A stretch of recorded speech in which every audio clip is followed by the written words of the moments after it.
Hello, everyone. It's Janelle Stewart here with Parents Making an Investment. I know this might sound a little crazy, but I have a question.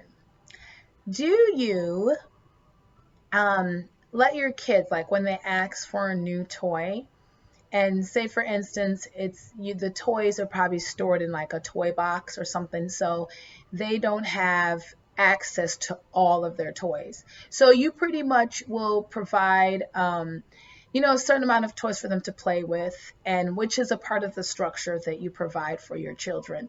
And so they have those toys available, and that's the choice they can make from it.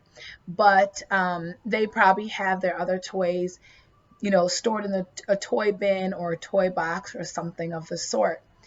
And so, do you, when they want a new toy and it's outside of what they've already chosen already, do you tell them, that, okay, well, if you want a new toy, what are you going to put away?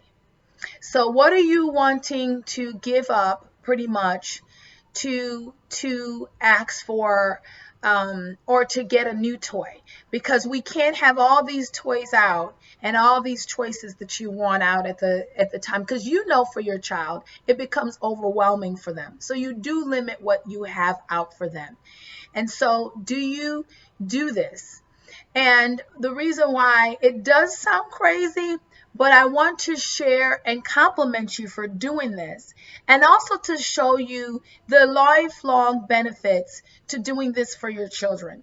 And sometimes we don't think about what we're doing. We're simplifying our life as parents, as far as it goes with cleaning up, or even teaching them to only have these amount of choices out and to choose from these choices. But it goes beyond that. And sometimes we don't look at how far it can go and the benefits to doing this now. And it's not only just simplifying our kids' life now, or even simplifying our lives as parents, but it is teaching them a lot of life lessons later on. And so I do this with my kids, and I call it a swap. And so therefore, what they have to do is they have toys that are already out.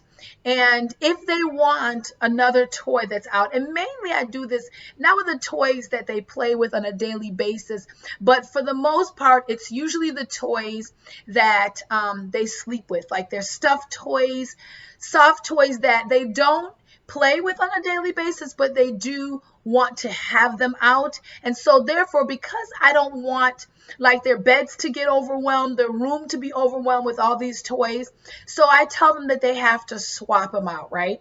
So this is what I do. I usually will, for my kids, I will usually just let them, say, okay, well, if you're thinking of a new toy or a new stuffed toy to come out that you would like to sleep with or you would like to play with, what do you want to swap? What do you have out that you are ready to put away, and you've had it out and you've spent enough time with it, and you have it out that you feel like you can put it away for a little bit and swap it out for something new? And I know it sounds like, why would I do that? Because it sounds like, okay, well, I'm taking my kids' toys away. Well, here's the thing, parents and supporting adults, and guardians.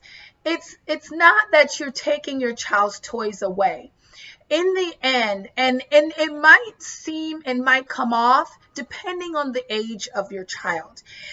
If your child's at the place where you can explain the reason why you're doing that, and therefore it's to limit, and also it's like a give and take, then that's fine. But for some children that are younger, they will internalize it as, you're taking my toys away and now I don't have my toys to play with. So it also depends on the age of your child. And so you want to do things that your child is developmentally at the place to receive the information, and don't internalize it as, you're taking my toys away from me. Because if they're young and they cannot understand that at that age, that's what they will walk away with, and we don't want that. So keep in mind that you have to make sure that your child is at the place to understand it and to understand the reason behind it. And so with doing that, I swap and they get to choose something that they want to put away and for something that they want, and they swap all the time. They do this not only with their soft toys, they do it with toys that are way in their toy bins and they haven't played with a long time. And you know, if you don't know, but a lot of times when you take toys and you put them away for a long time, they're like new to your kids. They treat it as a new toy because it's been out of sight and out of mind. And so when they rediscover this toy, they treat it as if it's a brand new toy. And so they're in awe of wanting to play with this all over again, even when it's some toys that were toys that they had when they were babies. And now they're actually finding the joy of playing with it all over again when they're like 5 years old. And there's nothing wrong with that. But we do find that kids sometimes, when instead of buying new toys, you can actually do this too. And you can let them rediscover old toys.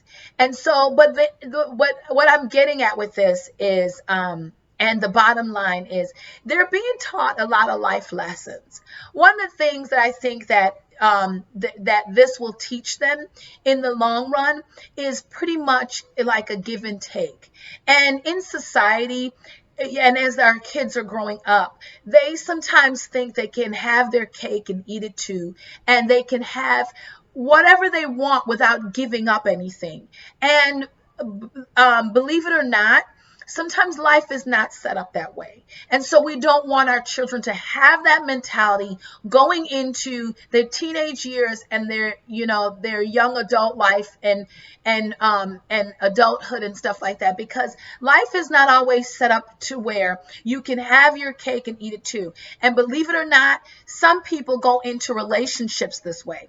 They go into marriage this way. They go into dating this way and thinking, oh, I can be with anyone that I want to be with and yet still, have this one person here and have this other person here and have both people. And that's kind of in a way saying you can have your cake and eat it too. And so a lot of people become hurt by that. And so, we don't want our children to have that mentality in that sense, but a give and take, because some things in life you do have to give and take. And so when I was a young adult and also a single parent, I remember needing a car. So it wasn't that I was taking the bus. I have a child, but now I have to commute on the bus, two buses, or either take one bus and walk 20 minutes. And so that wasn't always possible in the wintertime, but it was easier to do it when it was just me. But now that I had a child, it was more of a challenge to do that. And so I saw the need that I needed to have a car. And so that meant I have to save up. So there was things that I had to give up and to save, buying the brand new shoes all the time, the brand new gym shoes, because I am like straight up shoe fetish. And so I found that, do I need this shoe? Yes, I want this shoe. And be honest with myself. And I was honest with myself. I'm like, I know I don't have to have this shoe, but I want this shoe. And so I understood that. And there were sometimes I had to pass up my wants because I also know that I needed a car. And so I saved towards that. But it's that give and take that I'm referring to.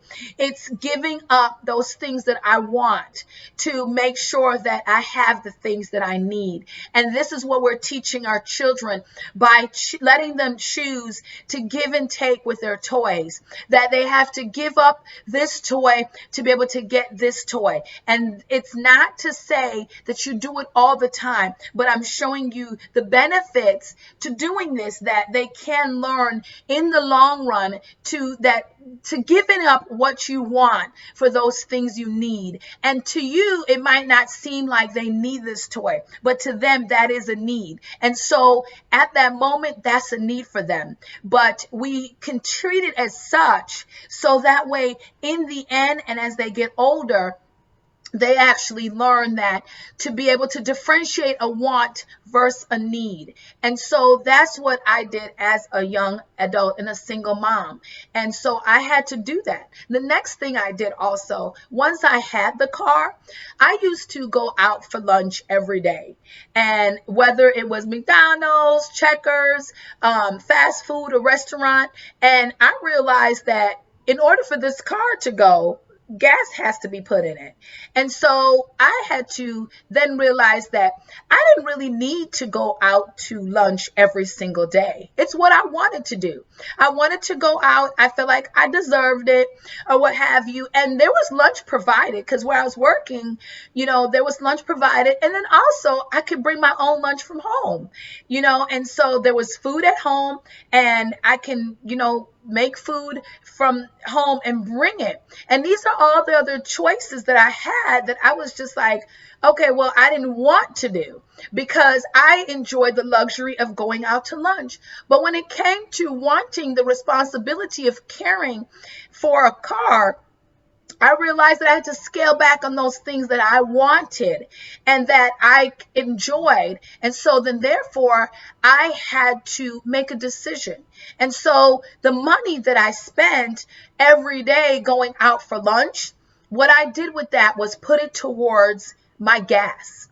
And so it doesn't seem like much, but when you are a young parent and a single parent or even a young parent or even trying to live within your means, because you don't have to be a single parent, you don't have to be a young parent, you could be trying to live within your means, you could be trying to be a better steward over your finances and to budget. So you can still do those things you want. So you can travel, you can go on vacations every year, and so on and so forth. So sometimes we do have to give up those other things to be able to do those things that we want to do in the long run that will not just benefit us, but it'll benefit our family. It'll benefit our marriage when we get married. It'll benefit our kids and those kind of things. And so when we let them swap out, and when we let them choose to give and take and to give up, some time or a couple of days without having this particular toy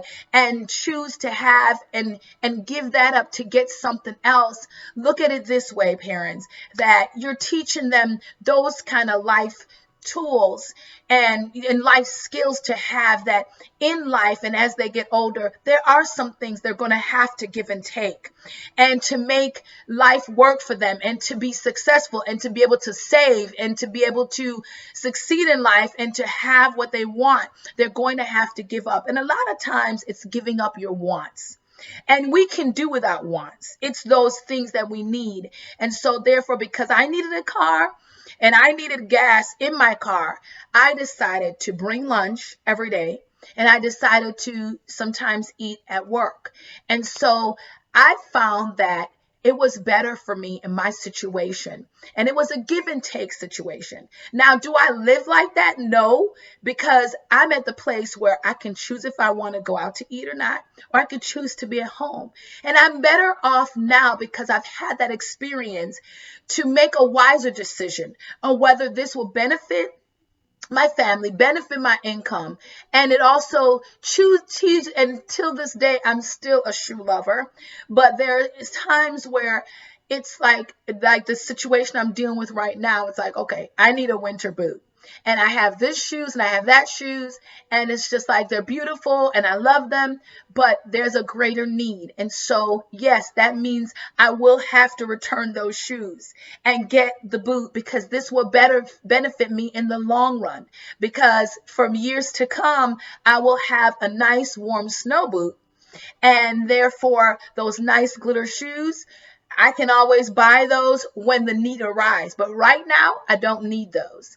And so henceforth, my post today, my video today, moms, dads, supporting adults, grandparents, whoever you are, everyone, anyone, I did not bring a title to this, a topic to it, but I just want you to encourage you that if you do that with your children today, it's not a bad thing to see the good in doing it.